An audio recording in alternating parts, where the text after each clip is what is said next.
Bangladesh cricket বোর্ডের গঠনতন্ত্র সংশোধনকে কেন্দ্র করে ঢাকার ক্লাবগুলোর ডাকা ধর্মঘট প্রত্যাহার করায় কেটে গেছে অচলাবস্থা। ফলে আগামী বৃহস্পতিবার থেকে মাঠে গড়াবে প্রথম বিভাগ ক্রিকেট লীগ। সোমবার সাংবাদিকদের এসব তথ্য জানিয়েছেন ক্রিকেট কমিটি অব ঢাকা মেট্রোপলিসের চেয়ারম্যান সালাউদ্দিন চৌধুরী।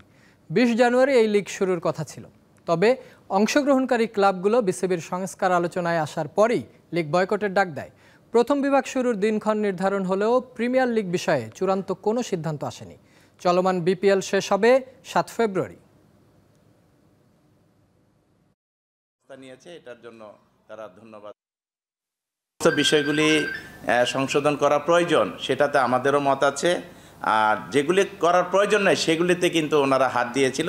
যে খসড়াটা যে প্রস্তাবিত যেটা সংশোধনী আনা হয়েছিল সেটা বাতিল করেছে। তো আমরা ক্রিকেট বোর্ডকে আন্তরিকভাবে ধন্যবাদ জানিয়েছি যে এই সংকট নিরসনে তারা দ্রুত ব্যবস্থা নিয়েছে, এটার জন্য তারা ধন্যবাদ পাওয়ার যোগ্য।